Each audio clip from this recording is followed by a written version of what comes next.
toutes ces équipes, il y a plus de 10 équipes qui sont présentes, notamment beaucoup de filles, mais des garçons, il y en a aussi. D'ailleurs, il y en a un avec nous, William, qui est venu nous rejoindre. Une partie qui va jouer beaucoup plus santé. On a vu ce matin tout le côté organisationnel, comment monter une section rugby santé. On a vu un petit peu l'historique, la genèse du rugby santé à partir de Toulouse, qui s'est diffusée sur toute la France, la manière dont la Fédération française de rugby, la Ligue de rugby accompagne cette dynamique.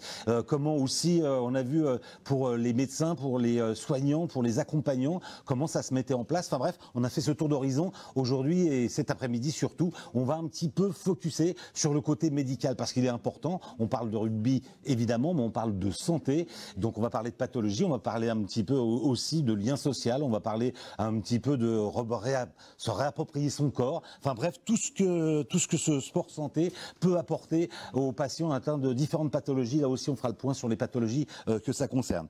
Avec moi, pour cet après-midi, on va commencer avec une belle représentation de la Ligue contre le cancer, avec Agnès qui représente ici la secrétaire générale que tu es du Val d'Oise de la Ligue contre le cancer, c'est ça? Exactement. Emmanuel Ricard, délégué national, prévention pour la Ligue contre le cancer. Natacha, elle, c'est la Ligue contre le cancer côté Essonne. On est dans le 91. On ne présente plus Jean Israël qui était avec nous ce matin. William, un des hommes, il en manque tellement des hommes dans le rugby santé. J'en ai attrapé un, je vous dirai pas où. Je l'ai attrapé, je lui ai dit viens avec moi, c'est trop rare. Je t'amène avec moi sur le plateau. Il viendra témoigner aussi. On verra aussi du côté des éducateurs avec toi, Jean-Christophe.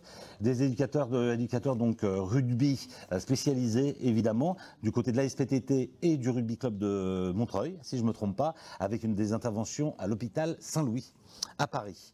Et puis évidemment, on ira voir au niveau de l'organisation de la santé, notamment de l'Observatoire régional de la santé avec toi Isabelle. On fera un petit peu le tour de tout ça. Je n'oublie personne, on va pouvoir commencer.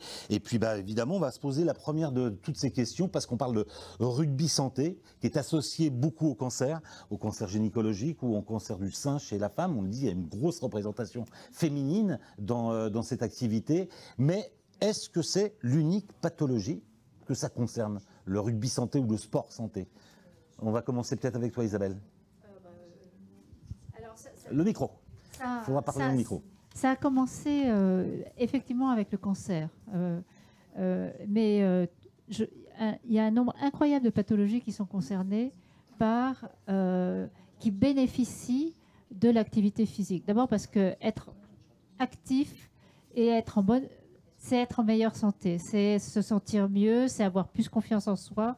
Il y a vraiment, dans le fait de l'activité physique et de le pratiquer de façon, en routine, de façon régulière, un bénéfice extrêmement important.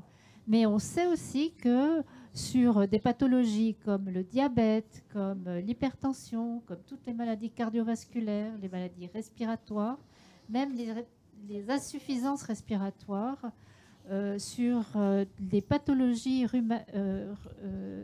rhumatismales, sur la santé mentale aussi. Évidemment. On a des bénéfices qui sont vraiment insoupçonnés.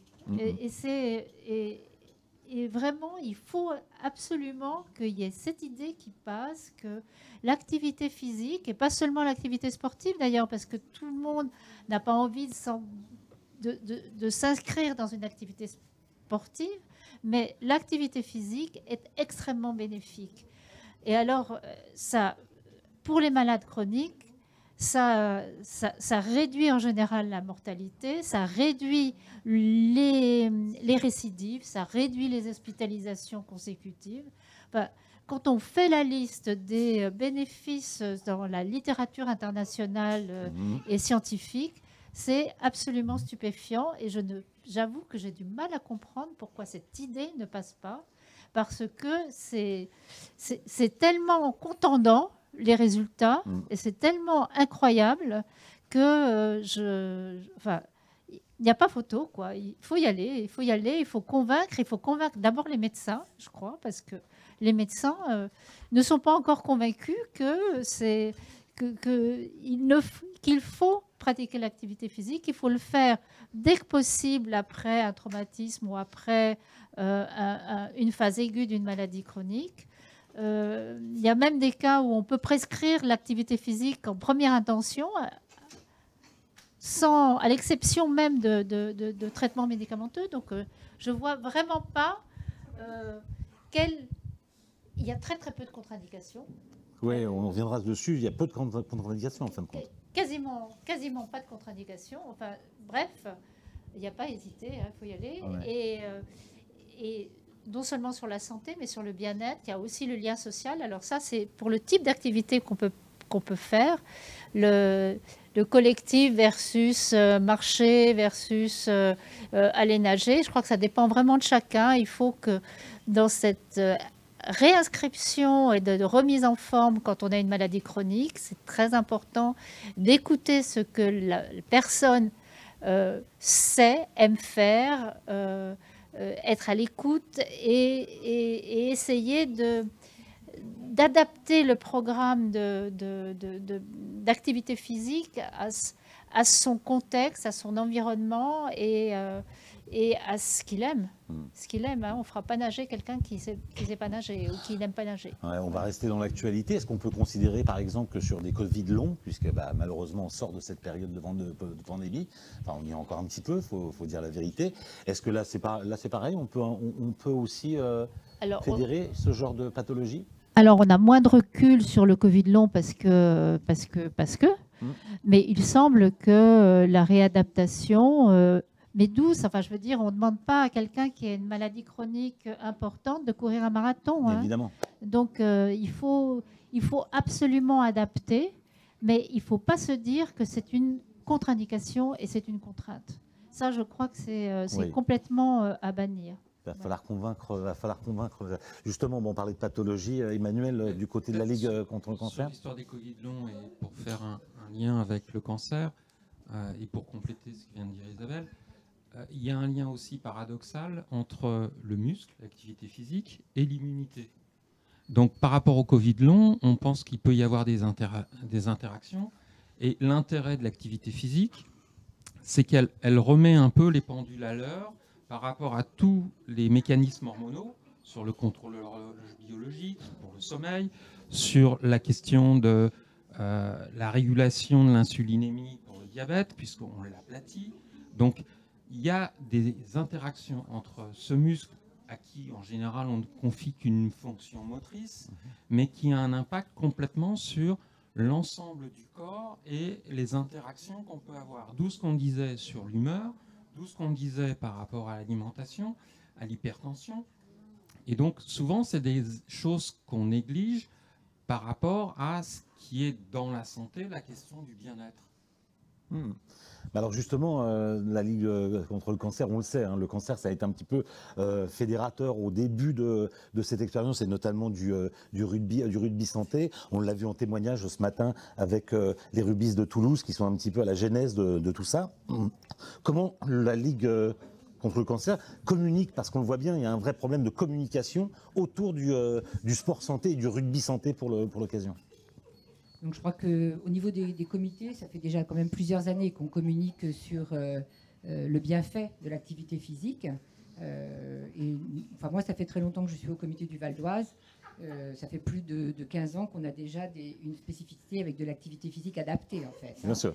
Mais c'est vrai que ça se développe de plus en plus, et de plus en plus, il y a des clubs, des sections qui ouvrent en sport adapté, et ce qui permet en fait d'avoir un panel plus élargi pour les patients.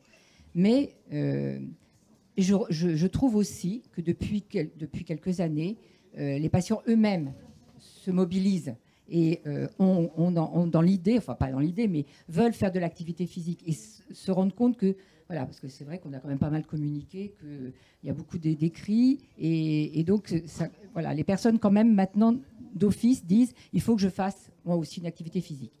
Je ne vous cache pas que inciter les personnes à venir au rugby santé, c'est pas si facile que ça, parce qu'en fait, dans l'idée quand on leur parle, quand moi j'anime des réunions avec des patients, quand on parle de la section des rubies, ils me disent « Oh mais non, moi le plaquage, je peux pas, c'est pas possible.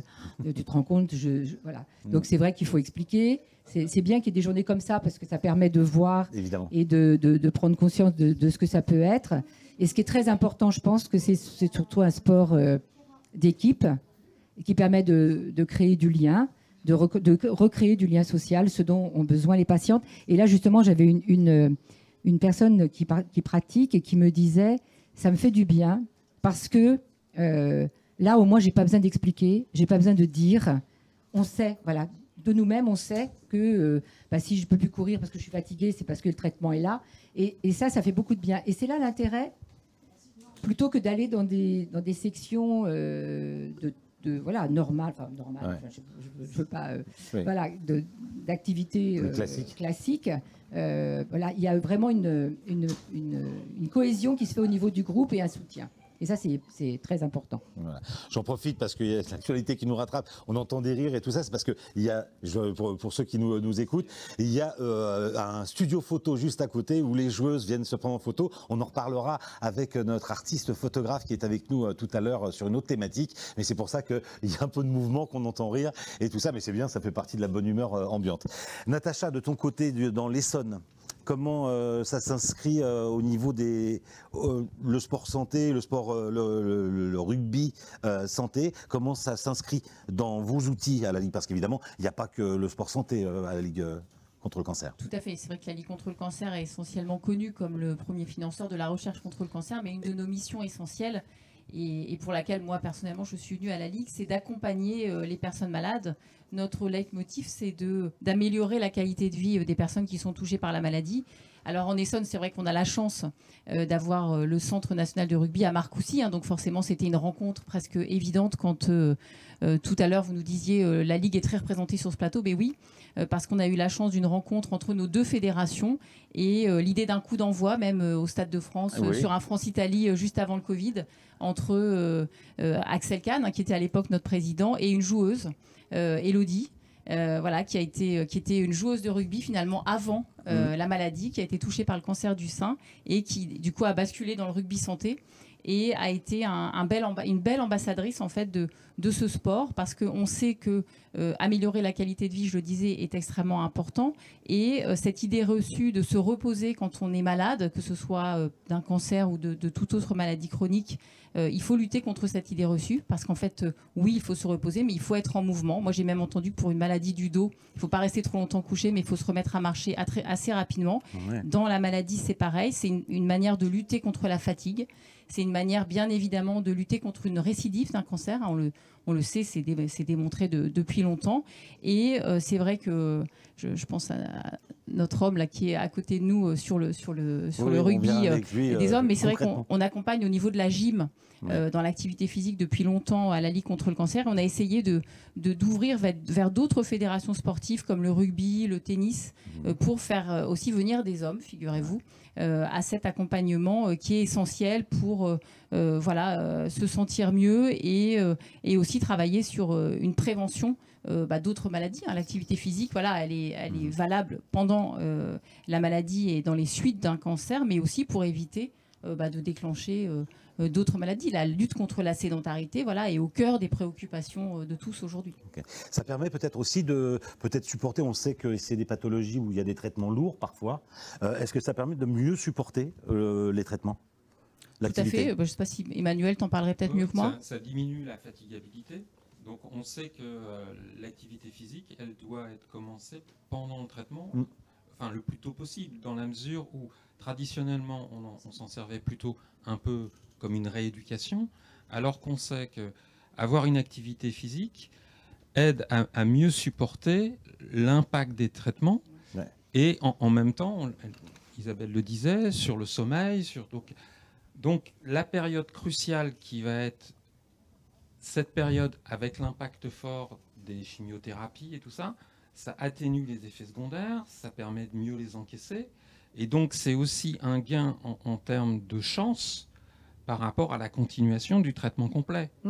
Et souvent, la question des arrêts thérapeutiques est cruciale dans cette maladie. Donc on a un impact avant, puisqu'il y a un effet préventif qui est clairement démontré comme sur le cancer du sein, sur le cancer du côlon, sur le cancer de l'endomètre.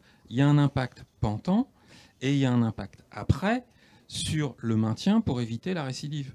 Donc on a vraiment les 3 séquences. Oui, chaque étape bénéficie de cette activité. Ah, ouais.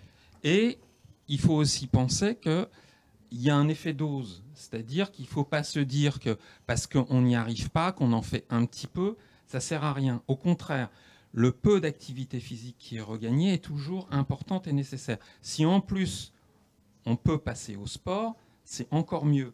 Mais quand on parle d'activité physique, c'est de l'activité, c'est-à-dire consommer de l'énergie, et c'est ça qui est important. Donc c'est aussi marcher, c'est aussi faire le ménage. Donc c'est pas se mettre dans le canapé, attendre et se dire c'est grave, je lâche tout et j'attends que ça se passe. Non, c'est l'inverse, c'est la mobilisation. Alors, Jean, c'est assez particulier parce qu'on voit à quel point vous êtes tous unanimes sur les bénéfices que représente ce genre d'activité, et notamment pour ce qui nous regroupe aujourd'hui au niveau du rugby santé, tout ce que ça apporte comme bénéfice. C'est qu'est-ce qu'on a comme données qui nous permettrait demain de pouvoir fédérer beaucoup plus de médecins à la prescription, parce que là aussi c'est une deuxième question, j'ai envie de dire, est-ce qu'il y a obligatoirement besoin de prescription pour faire du rugby santé ou du sport santé en général, une prescription médicale, et puis comment on va justement communiquer autour des données qui sont les nôtres, parce que tu le disais toi-même ce matin dans la première intervention, c'est spectaculaire à quel point il y a des choses qui évoluent et qui changent lors de la pratique sportive pour un malade. Alors, je ne vais pas renchérir sur ce qu'ont dit les collègues, parce que c'est, voilà, d'un point de vue médical, la problématique, elle est de convaincre les médecins, ça c'est à court terme, mais avant tout c'est culturel chez nous. C'est culturel, c'est-à-dire que l'activité physique, dans tous les sens, bien-être, etc., doit être inculquée dès la première jeunesse, c'est-à-dire à l'école, fondamentalement. Là, il y a du travail à faire parce que culturellement, il faut qu'on change complètement, un petit peu comme font d'autres pays, notamment dans le Nord, l'Autriche, c'est-à-dire qu'on donne plus de place à l'activité physique et que en même temps que l'écologie, on enseigne dès le plus jeune âge les bienfaits de vivre en harmonie et avec la nature et avec soi-même. Et là, c'est un travail à long terme. Alors, nous avons une réunion, on en a parlé ce matin au ministère, pour essayer de trouver les leviers pour convaincre les médecins, mais ça, c'est vraiment du très court terme. Et puis, ça ne va pas être la solution immédiate, mais il faut vraiment que... au niveau de l'éducation et de la culture et de la communication à tous les niveaux. On sait très bien que la communication, ça commence par l'État. Même la ville de Paris, à un moment, avait fait bien. Prenez les escaliers dans le métro. Il y a des panneaux qui disent Notre-Dame à 15 minutes à pied, etc. Mais enfin, il faut utiliser tous les outils pour augmenter, y compris en entreprise, la consommation d'énergie, puisque ça passe par là. Donc, c'est à tout le monde, à tous les niveaux. Les communes agissent énormément actuellement, c'est vraiment un organe effecteur considérable. Les communautés d'agglomération, les médecins se regroupent actuellement en communautés pluriprofessionnelles où il n'y a pas que les médecins, mais les infirmières, les kinés, etc. Et ça aussi, c'est un levier. Les maisons de santé qui sont créées, c'est également un levier. Et donc actuellement, il y a une dynamique, mais qu'il faut amplifier, et c'est le devoir de chacun d'y contribuer. D'accord. Et quand on parlait de données, c'est-à-dire qu'on sait que les médecins sont sensibles aux recommandations des autorités de santé, où est-ce qu'on en est sur cette communication des autorités de santé par rapport au sport santé? Comme vous le savez, le décret et la loi, c'est le ministère des Sports. C'est la jeunesse et les sports. C'est jeunesse et sport, c'est pas la santé. Donc vous voyez déjà qu'il y a une problématique à la base. Oui. Et d'après ce que j'ai cru comprendre et qu'on m'a expliqué, cette histoire de prescription du sport sur ordonnance, qui n'est pas remboursée, pour les gens en ALD, il y a un mal vécu. ALD, il faut traduire, parce que tout le monde n'est peut-être pas... Longue maladie. Voilà. Longue maladie, c'est-à-dire où les soins sont remboursés à 100%. D'accord. Et donc là, c'est un petit peu choqué et le corps médical et les patients, parce qu'il fallait payer. Ce n'était pas gratuit, il n'y avait pas de subvention. D'accord. Donc actuellement, on est au stade de la débrouille, la Ligue, certaines communautés, des mutuelles, mais pour le moment, ce n'est pas du tout formalisé avec la Caisse d'assurance maladie. Là aussi, il y a un travail à faire. D'accord. Ce travail, justement, à la Ligue, j'imagine que ça fait partie de vos missions, non? Oui, ça fait partie des missions et il y a un enjeu à la fois sur les individus, mais il y a un enjeu de société dont Jean a parlé, et il y a un enjeu économique, puisque en général on communique sur le fait que l'industrie du tabac, c'est 150 milliards de dépenses, l'alcool, c'est à peu près la même chose en termes d'impact sur la santé. Oui, bien sûr. L'activité physique, c'est la même chose. Donc à un moment, nos gouvernements devraient peut-être se poser la question, puisque aujourd'hui les questions d'écologie et de développement durable sont importantes. Et on est pile dans l'actualité. C'est sur l'humain. Ça a été nommé ça hier. Sur l'humain, est-ce qu'on va investir sur du développement durable? On sait qu'en faisant sur l'activité physique, les gens vont être plus longtemps en bonne santé. Or, quand on regarde les indicateurs européens, la France est très forte. On dit on a un bon système de santé. Oui. C'est pas vrai. Quand on se compare aux autres pays européens, on a des gens qui sont bien soignés, mais plutôt malades. On a un indice qui nous dit la durée de vie en bonne santé, elle est moins bien que des pays comme la Tchécoslovaquie, enfin la Tchéquie maintenant, la Slovaquie. Donc on aurait quand même à se revoir là, le nombril, en se disant, est-ce qu'on est aussi bon que ça? Et où il faut investir? Sauf que, sur l'activité physique, on a la séparation, comme il vient d'être dit, entre ministères, et on n'a pas de lobby, comme il y a le lobby pharmaceutique, pour nous vendre du médicament auprès de l'HAS, de l'assurance maladie. Donc il y a des recommandations HAS, mais il n'y a personne qui pousse derrière pour que ce soit transformé en activité. Et là, clairement, la question du remboursement pour les pathologies chroniques, remboursée à 100%, elle se pose, puisqu'on a prouvé qu'il y avait un impact. Donc les données, elles sont là. Là, c'est une décision politique. Ouais. Alors, on va justement un petit peu redescendre de la science et du médical pour justement aller voir avec toi, William, concrètement. Toi qui es joueur de rugby santé, justement, on vient de parler de bénéfices. Toi, comment ça se vit? Comment on arrive d'abord sur le rugby santé et comment effectivement on a conscience de ce qu'on nous annonce comme bénéfice? Alors moi j'ai un parcours tout à fait, un petit peu atypique par rapport à tout ce qui a été dit parce que je n'ai pas eu le cancer, je n'ai pas de traitement lié au cancer. Par contre j'ai eu une intervention chirurgicale grave. Alors j'ai commencé, pour la faire très courte, j'ai commencé par le rugby à 5 classique, il y a 8 ans de ça. Et malheureusement, il y a un an, j'ai eu un problème. J'ai eu une thrombose de l'artère fémorale qui a nécessité une intervention chirurgicale où j'ai failli perdre ma jambe. J'ai 40 cm de stent dans la cuisse. Et donc, du coup, voilà, effectivement, je suis rugby à 5, c'est foutu.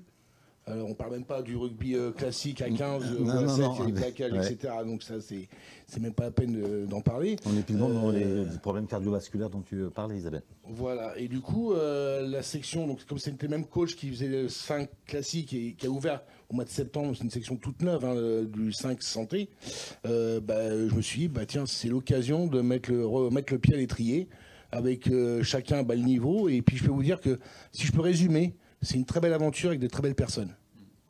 Ouais. J'ai retrouvé les valeurs, et pas que les valeurs de rugby, et les valeurs des personnes aussi. Et ça, c'est super important. C'est des gens qui, effectivement, alors on n'en discute pas entre nous, c'est pas tabou, on peut en discuter, mais c'est pas le sujet. Le sujet, c'est de se faire plaisir. Ouais. On fait du sport. C'est vrai que voilà, c'est dur. Quand on était au déjeuner tout à l'heure, c'est une des choses qui ressort, c'est qu'on n'est pas entre malades. Non. On est entre joueurs et joueuses de rugby santé. Et on sait que c'est des gens, certaines personnes ont vécu des choses, mais ça ne transparaît pas, et c'est la bonne humeur qui transparaît, c'est des leçons de vie. Ah oui, clairement, c'est des leçons de vie. Évidemment. Ouais. Et toi, sur un plan physique, les choses se sont améliorées. Tu as senti une vraie évolution? Alors oui, tout à fait au niveau cardio, parce que c'est quand même un sport, en parlant de rugby à 5, santé, c'est quand même un sport qui est cardio, mais c'est pas esprit compétitif, donc il n'y a pas d'objectif, à part soi-même. L'objectif, c'est soi-même qui se le donne soi-même. On ne monte pas dans les tours, quoi. Non, si on veut, parle rugby. Voilà, les coachs, et je pense que l'ensemble, en discussion avec l'ensemble des équipes, c'est pareil. À partir du moment où on fait avec c'est modeste, capacité. Et si on peut aller plus loin, on va plus loin. Et si on peut pas, bah voilà quoi. Il n'y a pas de jugement. Et ça, c'est formidable. C'est formidable. C'est dommage qu'il n'y ait pas plus de garçons qui en fassent. Là, je pense que le message est passé avec Florian ce matin. Il faut absolument qu'il y ait une vraie communication autour des garçons qui sont un peu frileux. J'ai eu peur sur le tournoi là, quand j'ai vu que j'étais tout seul. J'ai fait. Ok. Ouais, bah ouais, il y a du boulot. Il y a du boulot encore à venir, mais ça fait partie. Mais justement, ça fait c'est un partie challenge. C'est un challenge de faire venir effectivement plus de personnes dans l'ensemble. Hein, et d'ailleurs, autour de toi, dans ton équipe, tu me rappelles de quelle équipe tu es? Alors, je suis du RCMC, Rugby Club Montesson-Château, exactement. Ouais. Et autour de toi, dans l'équipe, vous parlez des pathologies ou tu connais les pathologies des filles qui jouent avec toi? Non, honnêtement. Non, c'est vraiment ça. Hein. Ah, c'est vraiment ça. Non, c'est. Ouais. Non, on s'éclate sur le terrain. En fait, on pose notre cerveau avec nos problèmes, que ce soit médicaux ou personnels, on les pose à l'entrée du terrain. On passe 1h30 à s'éclater, franchement, voilà, on a de bonne humeur. Et puis on récupère après, mais voilà, on tourne. C'est ça. Histoire pour ceux qui se disent moi je veux pas rentrer dans une espèce de ghetto de gens malades qui jouent contre gens malades et qui font ça. De bien comprendre, c'est qu'effectivement ça disparaît à l'entrée du stade et à l'entrée des vestiaires. Voilà, le nom de l'équipe, c'est les 100 mêlés pour nous. C'est pas les tamalous. Clairement. C'est ça. Exactement. Et ça, n'en est pas question. Exact. Alors on voit avec l'expérience de William que c'est bénéfices, c'est concret, quoi. C'est concret. Ça va même au-delà. On en reparlera au niveau du lien social, au niveau de la réappropriation de son corps et de la manière justement dont on va le mettre en action. Mais je voudrais qu'on aille dans l'autre sens. Là, on a vu un petit peu quand le médical se penchait et s'appropriait un petit peu le rugby santé pour le bien des patients. Là, on va aller voir comment les éducateurs de rugby, avec toi Jean-Christophe, vont eux porter la bonne parole dans les hôpitaux, parce que c'est un petit peu ce que tu fais à l'hôpital Saint-Louis à Paris. Tu nous racontes ? Alors, moi j'ai toujours été éducateur sportif. On va pas dire ça non plus. J'ai d'abord été joueur. N'étant plus joueur, je me suis intéressé à la partie éducative. Donc j'ai passé tous les diplômes au sein de la Fédération française de rugby, jusqu'au diplôme d'éducateur rugby santé. Et à partir de là, je me suis dit, voilà, après j'ai une problématique et j'ai toujours été intéressé par le handicap, par la résilience, par le dépassement de soi. J'ai toujours été très compétiteur, donc gagné, donc passer vraiment des caps et des caps et des caps, mais sans me poser de questions. Je ne me pose pas non plus 1000 questions personnelles, mais par contre aussi ce côté aller vers les autres et leur donner des outils, des leviers, à la limite, par le sport, pour se dépasser eux-mêmes, pour se faire plaisir. Là, je te rejoins, parce qu'avant tout, je pense on risque de n'avoir aucun plaisir si c'est fait dans la contrainte, si c'est fait dans un objectif compétitif trop poussé. Pour l'avoir vécu moi-même, quand je courais énormément, les 15-20 heures d'entraînement que je m'infligeais par semaine pour réussir à gagner des fois que 3 secondes sur un marathon, je l'ai pas fait. J'ai pris du plaisir, mais je ne l'ai pas fait que dans le plaisir, j'ai souffert, quoi. Mais ceci dit, voilà, aujourd'hui, on m'a sollicité au sein de l'assistance publique et de l'hôpital Saint-Louis pour venir animer des séances auprès de femmes atteintes de cancer. Pour moi, c'est naturel, quoi. C'est d'aller vers ces gens, de leur proposer des situations de jeu. Voilà, c'est ça. Qu'est-ce qui se passe exactement ? En fait, je leur propose des situations de jeu. Le ballon de rugby n'étant qu'un prétexte à s'amuser et à communiquer. Moi, je les vois arriver, elles ne se connaissent pas. Elles savent qu'elles viennent tous et qu'elles ont toutes été sollicitées par leur oncologue, mais elles discutent entre elles, elles parlent de leur chimio qui va avoir lieu dans 1 heure, elles parlent de ci, de ça, de comment elles la supportent, mais 2 secondes après, elles sont sur le terrain, elles jouent à la balle, elles s'amusent, et elles rigolent, et elles se disent, alors oui, pour certaines, au départ, c'était, mais le rugby, c'est le sport que je vois à la télé, là, avec des camions de 3 tonnes qui se rentrent dedans. Non, regarde-toi, tu fais pas 3 tonnes, t'es une femme comme tout le monde, normale, enfin, t'es dans la norme, il n'y a pas de souci. Le tout, c'est que tu viens ici pour le plaisir. Et au bout d'1 heure, elles repartent avec une banane. Il n'y a rien à dire. Moi, je le vois sur leur sourire, quoi. Elles sont heureuses, elles sont contentes. Leur appréhension disparaissent. C'est-à-dire ce côté, le rugby, c'est un sport violent, c'est un sport où on se rentre dedans. Non, le rugby, c'est aussi un sport où on s'amuse, où il y a, bien sûr, il y a la dimension du dépassement. Et voilà, quoi.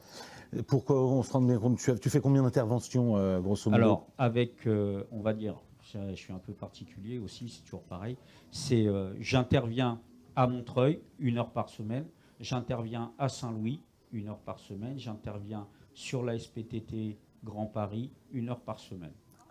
Pour la formation, est-ce qu'il y a une formation spécifique en tant qu'éducateur de rugby pour pouvoir aller prêcher la bonne parole, entre guillemets, à l'hôpital? Alors, on en discutait tout à l'heure avec tous les acteurs du rugby et du rugby santé, y compris les formateurs. Il y a une formation spécifique. En tant qu'éducateur sportif, il y a toujours besoin de passer une formation spécifique. Je pense pas qu'un éducateur, enfin, je pense que n'importe quel éducateur sportif est capable d'accompagner une section sport, santé ou pas. La seule chose, c'est que à partir du moment où tu ne vas pas avoir suivi tout à l'heure, suivi plutôt la formation spécifique sport-santé, tu ne vas pas être informé de certaines des pathologies. Et donc, c'est bien d'avoir quand même en tête qu'il y a certaines pathologies, on les aborde peut-être pas de la même façon que d'autres. Là, en ce moment, je m'occupe de femmes qui subissent des chimiothérapies.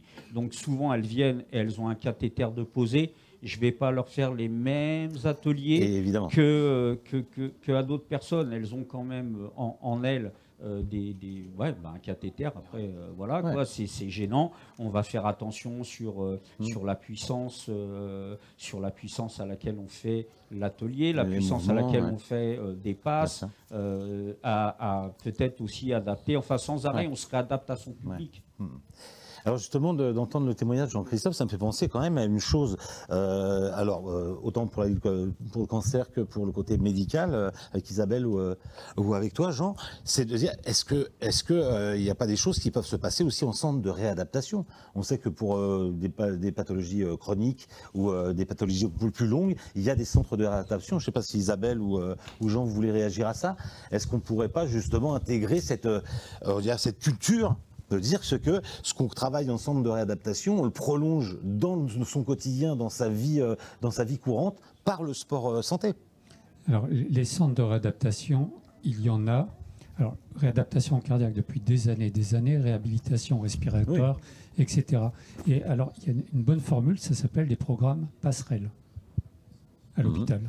Dans les centres de réadaptation, et passerelle, ça dit bien ce que ça veut dire. C'est-à-dire que dans la phase subaiguë, pour réentraîner le début et que ça soit très progressif, il y a un réentraînement, soit en hôpital de jour, soit en hospitalisation sur quelques semaines ou une trentaine de séances réparties sur la semaine. Le but étant que les gens ensuite soient dirigés vers des centres sport-santé, puis éventuellement sport à plein temps. Mais voilà, donc effectivement, ça existe. Et la logique pour les gens qui ont été hospitalisés en phase aiguë, c'est effectivement un petit programme passerelle avec des centres spécialisés et puis de les orienter vers les clubs sport-santé. D'accord.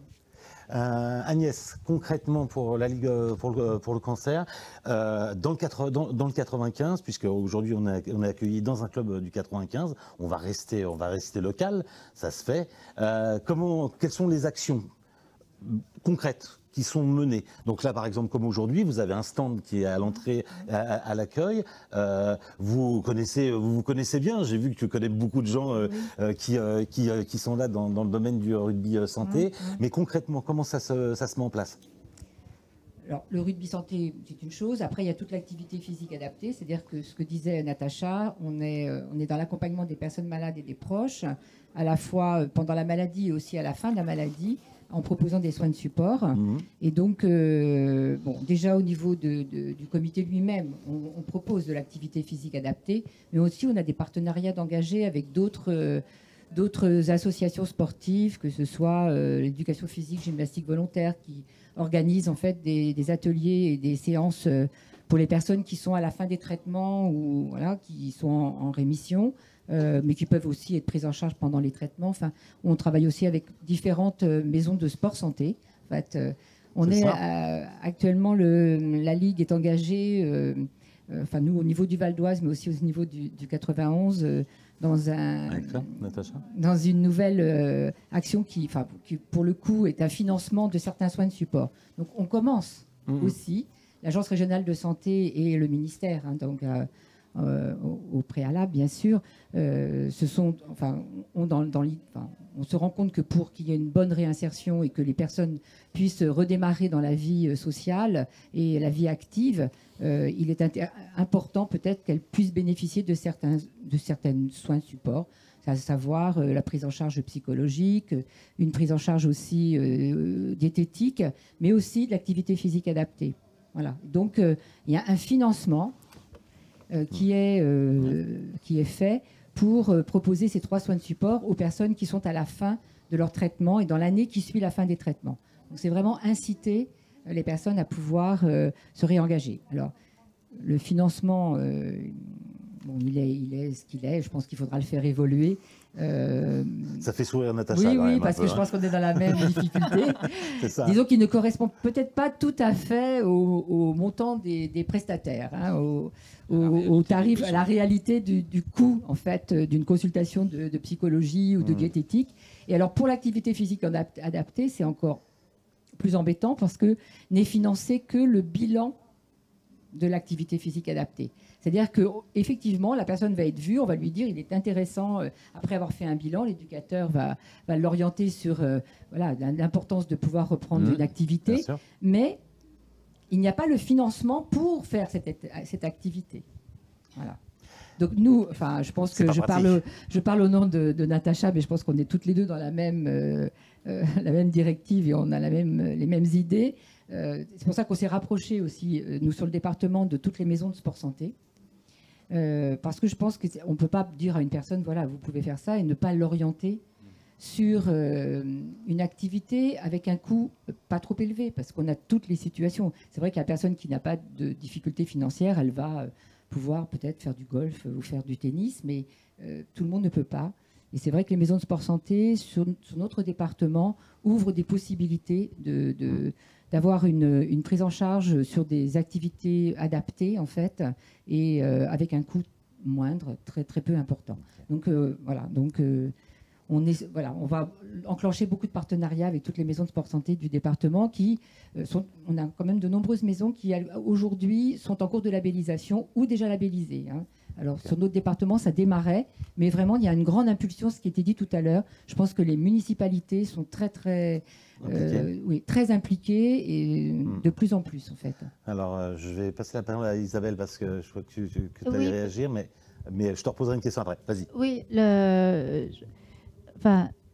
quand même, la prise en compte dans les politiques publiques de l'activité sport-santé, enfin, de la reconnaissance est quand même de plus en plus importante, ne serait-ce qu'avec la loi de 2016 et à partir de, je crois que c'est du 30 décembre 2016, je me trompe, peu importe, 1er janvier, avec un décret d'application en mars, qui fait qu'on peut prescrire cette activité physique, la reconnaissance, la construction du nouveau plan sport-santé qui a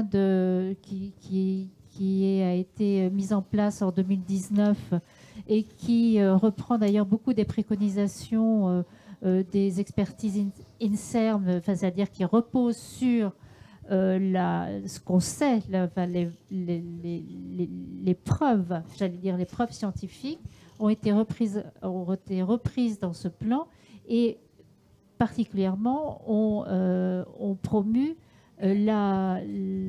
l'élaboration des fameuses maisons sport-santé dont on parle actuellement et qui permettent et qui devraient faciliter l'accès à l'activité physique aux personnes qui en sont très éloignées, pas forcément pour uniquement les personnes qui ont des longues maladies, mais quand on vieillit, on a besoin d'avoir de l'activité physique et actuellement, les cadres sportifs, fédératifs ne sont pas forcément tous adaptés, bien que je sois très surprise de cette journée, hein, je la trouve absolument formidable.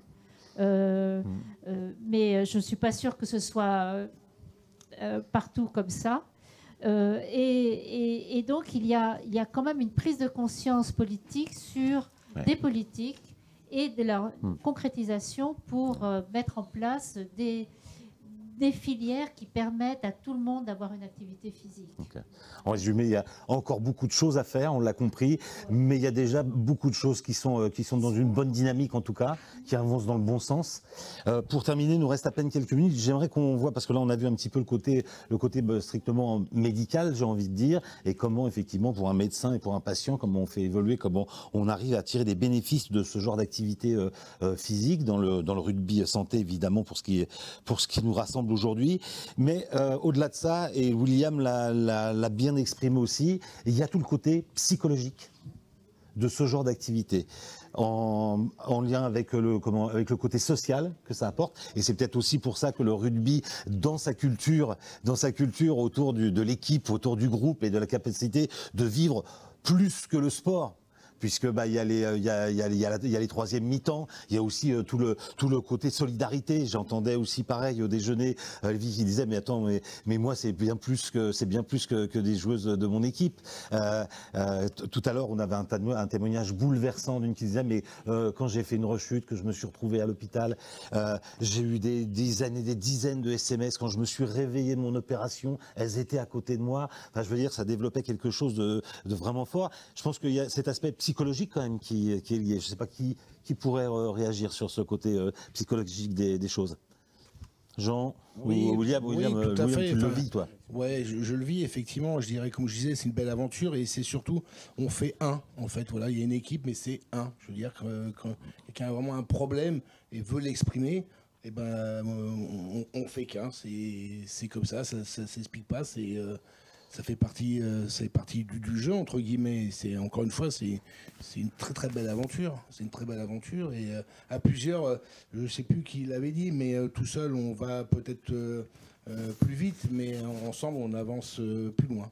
Et c'est ça, voilà. On parlait tout à l'heure du dispositif passerelle pour la forme rééducation. Oui, avec Jean. Le sport santé, c'est une autre passerelle, c'est-à-dire que ça remet dans la société. Donc c'est un peu un truc à deux étages, quoi. Et le fait de se dire finalement, je sors du parcours de soins classique pour revenir dans des choses plus traditionnelles, plus sociales. Il y a aussi ça comme une réintégration dans la vie évidemment normale entre guillemets. Et ça, c'est pas à négliger dans le relationnel, la façon de se dire, alors c'est pas toujours le cas, il y a des récidives, mais la vie redevient comme avant et je peux, dans mes représentations, me dire que une vie que j'avais avant est à nouveau possible. Exactement. Écoutez, si vous voulez bien, on va se quitter sur ces belles paroles d'espoir, en tout cas ces belles paroles du vivant et de tout ce qu'on a...